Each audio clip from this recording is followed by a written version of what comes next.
नमस्कार, D news channel Barshi. आजचा विषय RTI मार्फत 25% जे विद्यार्थ्यांना प्रवेश दिला जातो त्या विद्यार्थ्यांना मोफत पाठ्यपुस्तके गणवेश दिले जात नाही, यामुळे उपोषणाला बसलेले आहेत। सर, आपलं नाव सांगा आणि नेमकी म्हणजे RTI मार्फत विद्यार्थ्यांना काय सवलती मिळतात ही बी लोकांना कळू द्या जरा माहिती। 80% लोकांना याबद्दल माहीत नाही। मी स्वप्नील वाघमारे दलित पंचायत संघटनेमध्ये काम करतो। तर RTI मध्ये 25% जे ॲडमिशन आहे त्याच्यामध्ये राजपत्र 12 त्या पोटकलम 1 नुसार खंड ग नुसार RTIच्या विद्यार्थ्यांना मोफत गणवेश,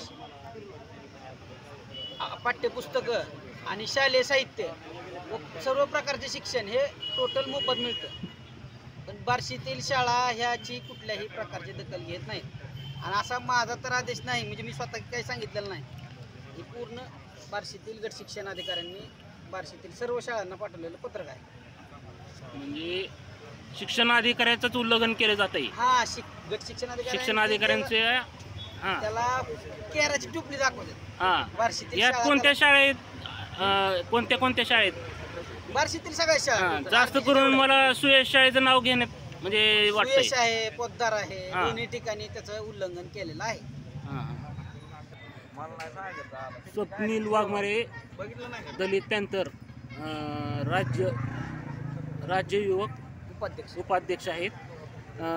त्यांनी उपोषणाला बसलेले आहेत। तरी तहसीलदार साहेबांनी तुमची दखल घेतली का? आणखीन तर आलेले नाहीत। किती वाजल्यापासून बसले तुम्ही? सकाळी 10 वाजल्यापासून। त्यांना पत्र दिलेलं आहे का तुम्ही? तसं दिलेलं आहे। सकाळी त्यांचा एक माणूस येऊन फोटो काढून घेऊन गेला। तहसीलदार शेख साहेब अजून आलेले नाहीत। स्वप्नील वाघमारे तसेच इतर पालक लोक इथं बसलेले आहेत। तहसीलदार साहेबांनी ताबडतोब दखल घ्यावी ही नम्र विनंती। D news channel Barshi.